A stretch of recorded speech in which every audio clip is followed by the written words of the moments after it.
everybody. I'm here. I want to share two pieces with you today. This month is Mental Health Month, and I'm in crisis intervention. So I've always had this notion of right now it may be really hard for students who have to stay in because it's safe.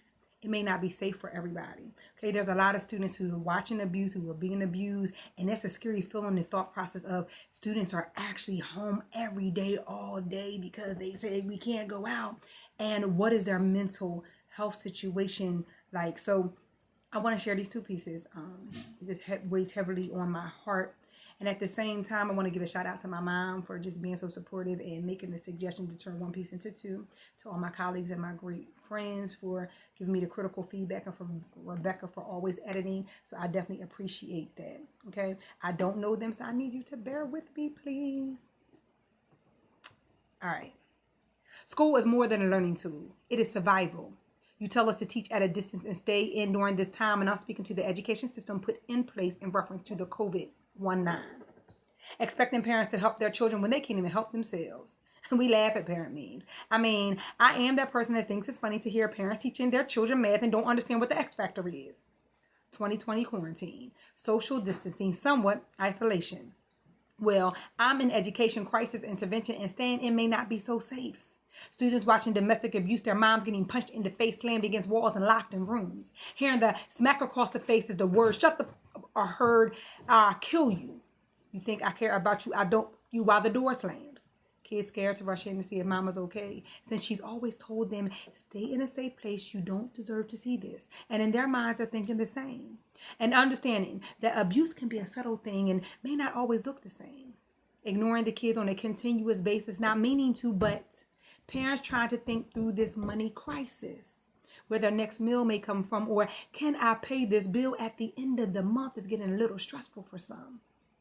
Needing some space, living at grandma's 3-bedroom place with cousins, auntie, and all other siblings, while granddaddy laying in the hospital bed right in the middle of the living room. And for those not used to living like this, is an overwhelming experience when hearing parents arguing over who can wash the dishes. Are you serious? They're not used to screaming and yelling, but it's happening. While domestic violence is on the rise, children not understanding social distances, and parents needing some self-reservation, students can't breathe. But educational leaders say you have work to do. News media says stay at home. But in a kid's mind, their parents and guardians may die staying inside. Kids just don't understand statistics. Superintendents worrying about what others think about their districts. Is their work quality over quantity, or reverse? What's the data going to prove when students don't know how to close their eyes or ears hard enough to the screams and shouts from the inside of their house? They thinking, do you care? Working with one laptop and no internet connect.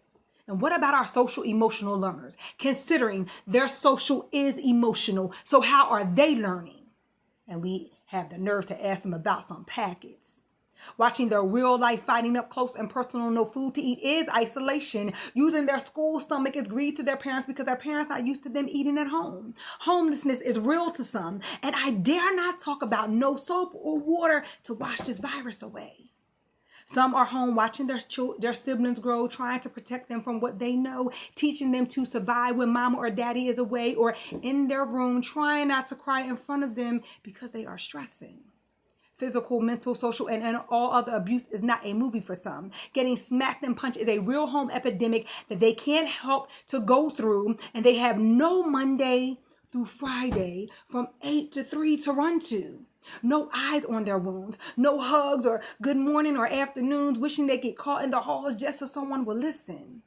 And if we are listening, as they are trying explaining, you may hear the abuse in their tone as they cuss and disobey the school rules. So let's think about this staying inside to be safe from a distance, and realizing this distance learning experience could possibly affect a child's mental health. Going back to the classroom could be a major concern when thinking about their mom at home by herself, unable to work because her tooth just got knocked out, or she's scared to move because he said don't, or got laid off, still looking for work. This COVID-19 quarantine pandemic could be doing much more damage to a child in a way that the virus spreads. They could be thinking, I would be better off dead if I have to live like this is my daily routine. Again, school is more than a learning tool, more than socialization, directions, questions, redirecting, and packets. It's survival, the safe place to escape the mental